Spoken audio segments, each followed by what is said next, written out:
Who are the top second base prospects heading into 2024? Find out next on Fantasy Baseball Today in 5.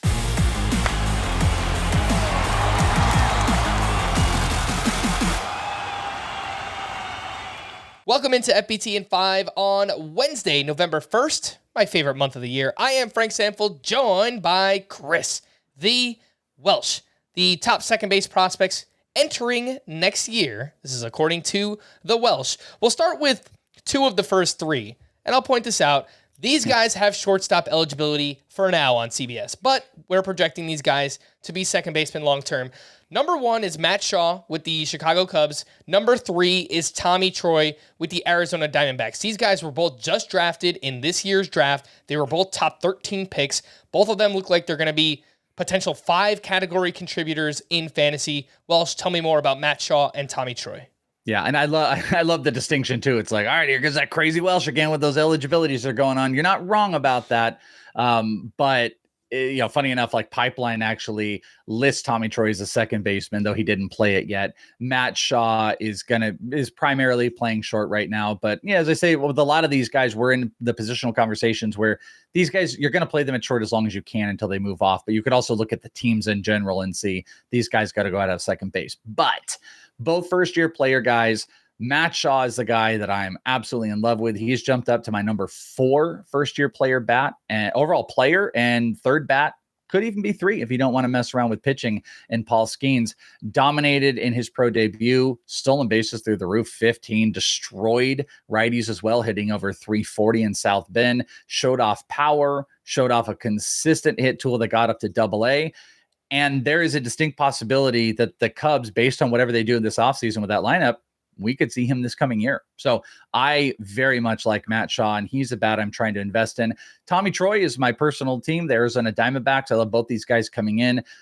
Popped on the hard hit stuff, max EV through the roof, kind of a more muscular. He definitely has the second base future build, a little bit shorter, under 6 foot, probably going to be 200 plus pounds.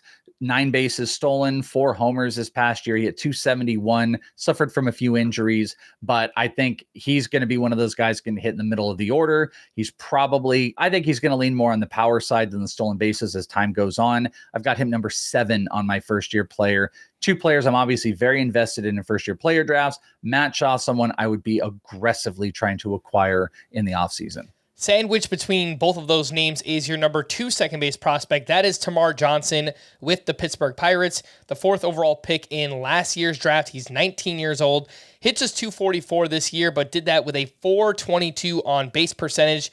Obviously has a great eye at the plate, but Tamar Johnson is someone who is graded out as a potential 60 hit tool long term.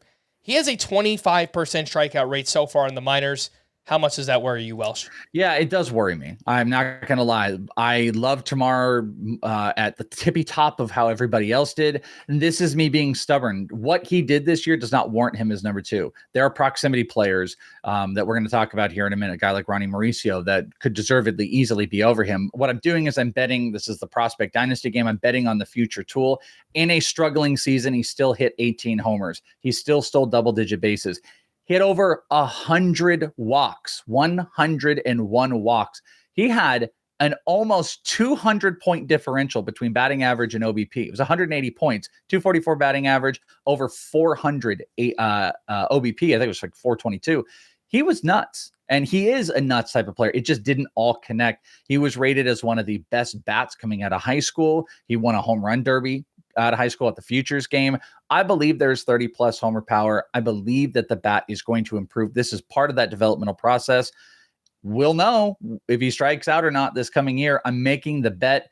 It's probably a little bit higher than other people would have him, but I really do believe this is a 5 category, better way to put it for fantasy guys, 5 category touch player that I want to make a bet on. Again, that was Termarr Johnson. Your number 4 and 5 second base prospects are Ronny Mauricio with the Mets and Thomas Saggese with the St. Louis Cardinals, who came over in the Jordan Montgomery trade this season.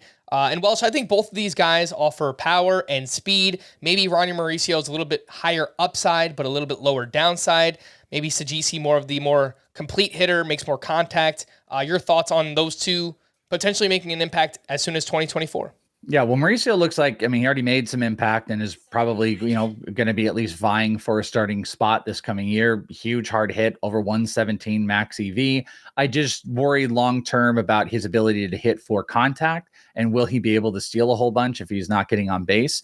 So I don't know. I think he's kind of fringy. He's got the upside of a big power hitter for sure. There's Ellie De La Cruz-ish vibes coming out of him with those big hard hit tools. So JC, I think he's a complete player. He's totally built to be a Cardinals player, put up monster power numbers that you wouldn't have expected through his progression, going to just a great team that is willing to move him around.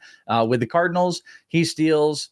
There's 5 tools potential. I think he can maybe be a number 2 hitter. I think the floor is better for Saggese with solid power. The sky's the limit with a guy like Mauricio. All right, for more extensive fantasy baseball coverage, listen to the Fantasy Baseball Today podcast on Spotify, Apple Podcasts, the Audacy app, or anywhere else podcasts are found. Thanks for listening to Fantasy Baseball Today in 5, and we'll be back again on Saturday. I forgot what day it was. Bye-bye.